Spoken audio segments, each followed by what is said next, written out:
Hello and welcome to Aero Anglia's YouTube channel. John Young talking today. We're going to be looking at oil filters and what happens to them every time an aircraft comes in for service. So today I'm working on a little Robin HR200 and I thought this would be a handy one to demonstrate as the oil filter is located there at the lower part of the engine, very easily accessible and easy for the camera just to be left on the tripod there so you can see what I'm doing. So I'm just breaking the wire locking off there. Like most things on aircraft, they're all wire locked for extra safety.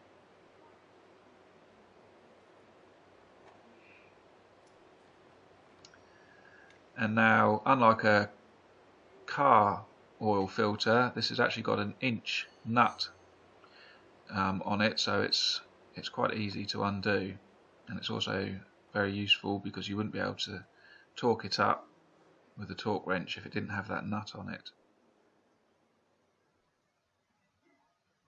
So I've got my new oil filter ready there, and I would have had a look at that as I took it out the stores just to make sure it wasn't damaged in any way before assembling it.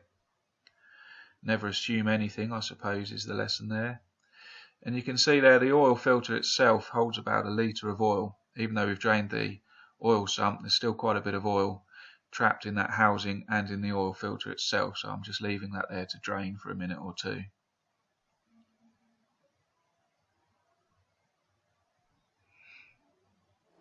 All the while I'm doing this, I'll be having a good look round to make sure nothing's loose or cracked or broken, or isn't as it should be.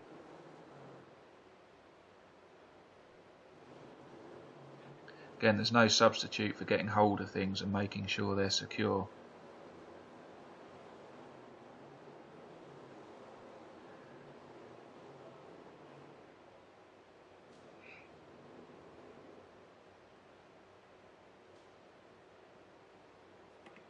Okay, so I want to be fairly quick here. I don't want too much oil to drip out over the oil filter as I'm screwing this on now.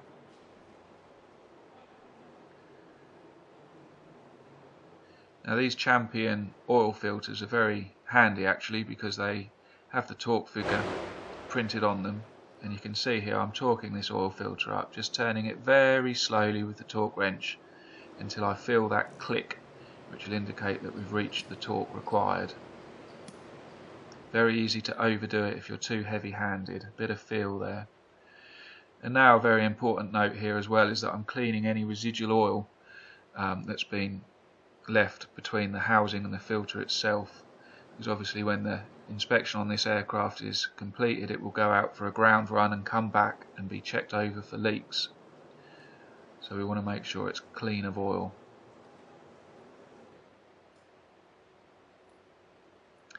Also another note there is to unwind your torque wrench when you're finished, otherwise you could end up with weakened springs inside which will end up giving you a false torque. So wire locking upside down is always good fun. I've been doing this for maybe 14 years now, and I still always double check that I've locked it in the correct sense, especially when you're upside down like this. It's very easy to anti-lock stuff if you're not paying attention. So again, not too many twists with the wire.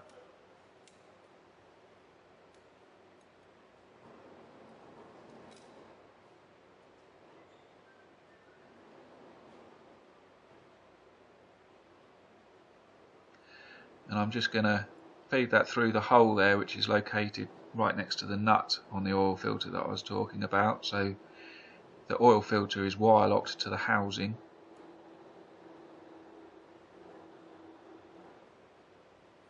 And I just want to make sure that all the wire is nice and tight here, because we don't want that oil filter to undo even just a little bit. We want to make sure it's nice and secure there.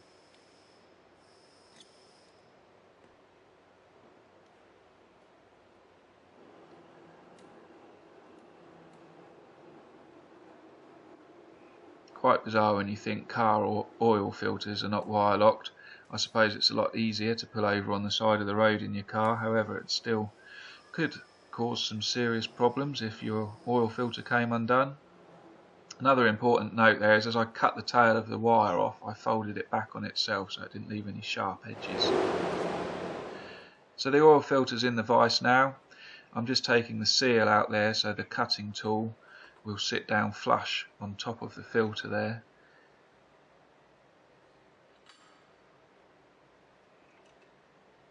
Now I mentioned the cutting tool. This is a dedicated oil filter cutting tool, and the reason I'm using this is because if I was to use a hacksaw I would introduce metal swarf to the oil filter, and the whole point of removing these filters and inspecting them like this is to check for any metal contamination that's been created by the engine.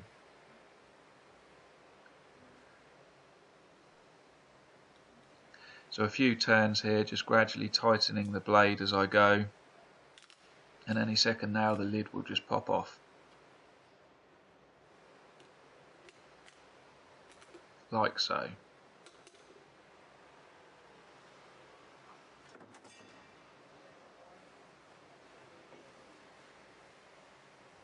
Okay, so there's the filter element inside.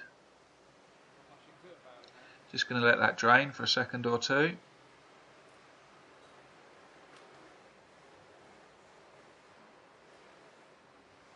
And now we're ready to cut the filter, because we need to stretch it out and have a good inspection to make sure there's no nasties going on in there in the way of metal contamination.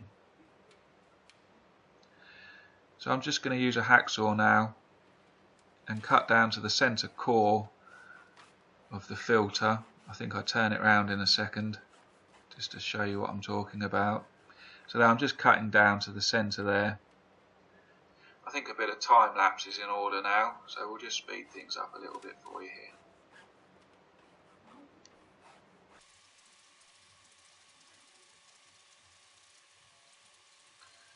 Right.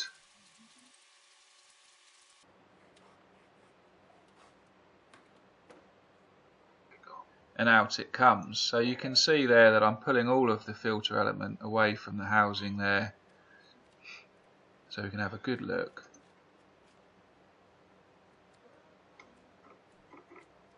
I can tell you now that this filter was spotlessly clean, so there was little point in me doing any close-ups here. If we do find any with contamination in, I'll be sure to share that on YouTube with you guys so you can see what that looks like. But that's about it for today really, so thanks for watching our channel, and please like and subscribe, and we'll keep some videos going for you so you can see what we're up to. Until then, see you soon.